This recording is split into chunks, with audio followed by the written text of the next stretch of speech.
if you want to really experience life and see it and explore it and feel it, that you have to spend a lot of time walking. You have to put your feet to the pavement.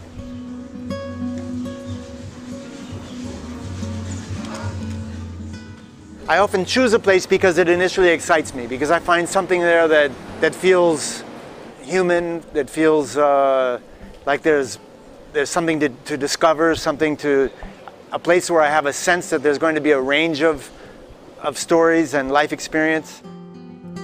When I was here 2 years ago, I walked a lot in this neighborhood of Bica, and I particularly discovered a very steep set of steps that are right in the middle of Bica. There was a lot of life on those steps, and I was really struck by this spirit of community there. So yeah, I made a decision that I was going to come back to these steps every single day, and the steps would be kind of a thread. They would be like a focal point of my storytelling about Lisbon.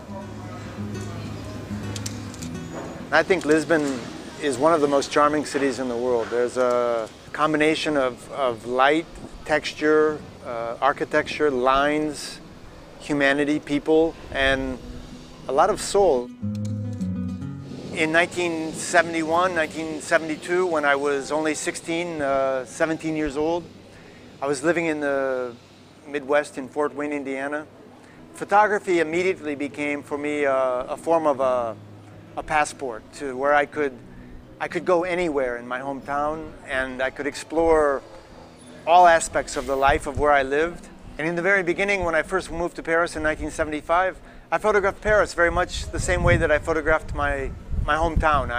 I chose one neighborhood, which was the Marais in the 4th arrondissement, and I would spend every afternoon photographing the life of the old cafes of this neighborhood. I began to do freelance assignments for many different publications, the New York Times, Time, Newsweek.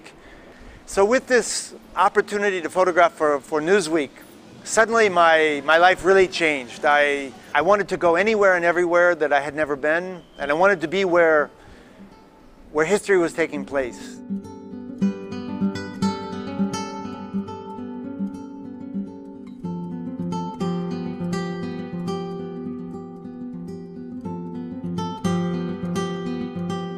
I no longer work on contract for Newsweek, but I continue to travel widely. I travel each year to 8 to 12 countries around the world. I lead and teach approximately 10 to 12 one-week photo workshops on street photography all over the world. In Paris, New York, Mumbai, Istanbul, Venice, Calcutta, Lisbon, Rio. I think one of the things that often surprises people when they come to my photography workshops is that they think that we're going to talk about cameras and f-stops and digital and analog, or Nikons and Canons or Leicas, and they're very surprised that all week we talk about life and we talk about the things they care about.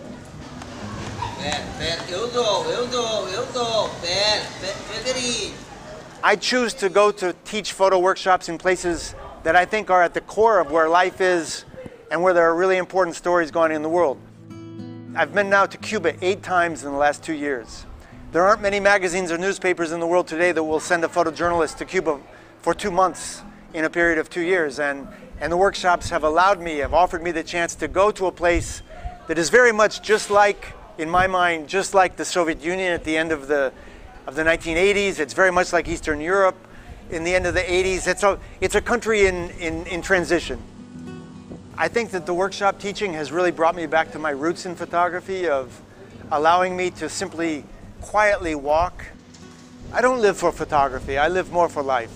I find photography is a great companion in my life. It's a great friend, but life itself is more important at the end of the day.